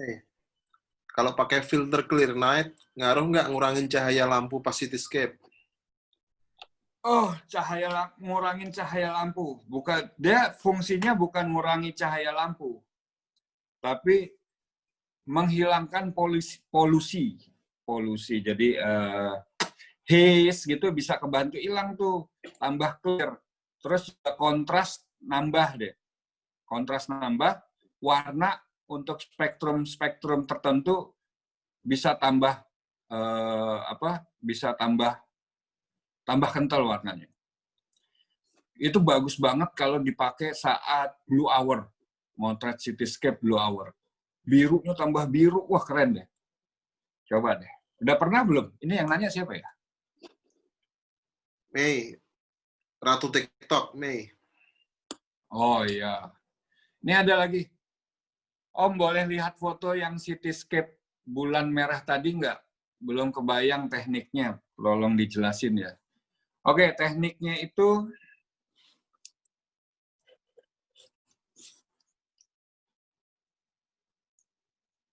mana sih? Oke. Tekniknya itu pertama kita ngambil foto bulannya ya. Ini Om Yudi Michael. Ya. Jadi Om Yudi, bisa nggak di-switch ke Om Yudi? Dan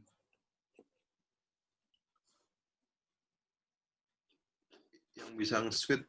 Sudah. Mas Yudi? Ya, Om. oke. Ya. Halo, Mas Yudi. Halo. Kita sudah connect. Ya. Mas Yudi, Ya, posisi di mana Mas Yudi? Jakarta, Om. Oh, masih ada dong bulannya nanti, masih gede loh. Iya. Nah, nanti kalau praktek gini Om. Jadi pertama, ngambil frame motret bulannya, ya, dengan catatan, ya, Om motret bulannya underexpose, Ya. bisa, halo? Dengar ya Om? Ya. Underexpose Om berapa, Om? ambil, bisa 3 stop atau lebih. Oke. Efeknya apa? Efeknya detail di bulan semakin kelihatan. Iya, kan? betul. Iya. Ya. Sebaliknya, environment daerah sekeliling bulannya jadi hitam. Betul dong? Iya, betul. Awan-awan putih gitu nggak kelihatan karena dijadiin underexposure sama Om. Ya. Oke. Ya. Itu foto pertama. Foto pertama itu yang basicnya hitam kebanyakan, ya, dalam satu frame itu kan bulannya cuma kecil aja makan space di frame-nya. Sisanya hitam dong. Iya. Nah, sisa hitamnya itu anggap kalau Om ngelukis itu menyediakan kanvas untuk gambar kedua. Oke. Ya. Gelap kan berarti yang tadi ya, yang frame pertama gelap. Sekarang ngambil frame kedua, ya. Kan ada nempel frame yang pertama tuh, ya, bebayang gitu. Nah, kita pasin si gedungnya, ya, dengan exposure normal atau ya taruhlah normal. Tapi dia terang, menimpa bagian yang hitam, Om. Frame yang pertama. Oke. Kebayang nggak? Kebayang. Ya. Nah, udah. Cekrek. Ya. Frame yang kanvas yang gelap itu akan ditiban sama cityscape yang terang. Oh, oke. Nah, bulannya tetap karena bulan tetap terang, nggak? Tetap kelihatan. Iya. Ya. Om pakai kamera apa? Saya Nikon, Om. Oh, pakai Nikon. Nikon bisa juga. Bahkan kalau dia bisa ganti lensa kalau nggak salah. Ya, aku mau coba sih yang teorinya ini sih. Gitu. Tapi ini edit di apps-nya, di apps apa ya, Om, kalau boleh tahu ya? Ini cukup di Snapseed bisa, di Photoshop bisa, di Lightroom bisa, cuma geser white-nya aja. Bukan, ini pertanyaan Mas Yudi di aperture berapa maksudnya kalau tak salah? Bukan di apps, bener-bener. Oh, bener di sih, apps. Om. Sorry. Apps. Oh, di Snapseed aja bisa ya, Om? Cukup ya, Om? Bisa, tapi Snapseed kurang ini karena dia kan nggak ada toggle white-nya. Cuma highlight, shadow, ambience kalau nggak salah. Berarti lebih baik kita balik ke ACR gitu ya, Om? ACR atau Lightroom sama aja. Oh iya. Oke, siap. Makasih ya, Om. Ya.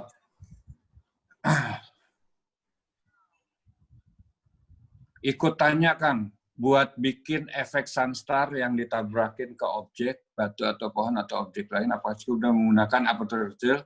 Nah, soalnya katanya lensa ada sini. Kalau emang tujuannya mau bikin sunstar, ya, jadi bisa pakai diafragma yang terkecil atau kalau memang jadi tergantung angle-nya sih. Mau pakai f8, 11, 13 juga bisa. Tergantung dari lighting-nya dan tergantung dari angle waktu kita ngambil yang ngekernya. Itu sih, Om. Di mau ngomong di. Oke, kalau nggak ada lagi nggak? Serak nih. Adi gimana, Di? Ada diem aja.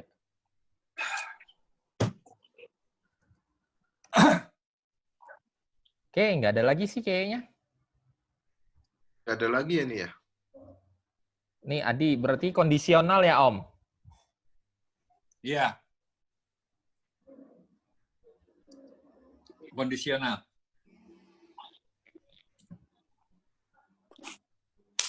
Ayo banyak nanya biar sampai. Oke.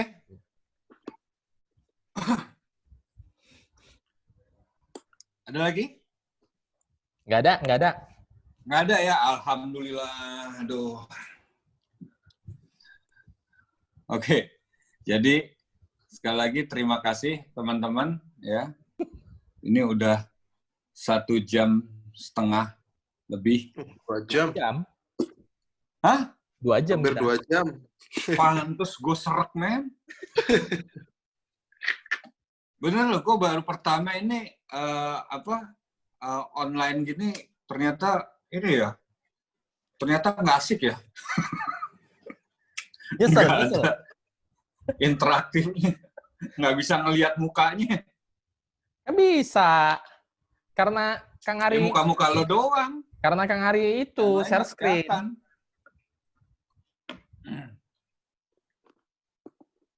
Oke, jadi terima kasih. Jadi memang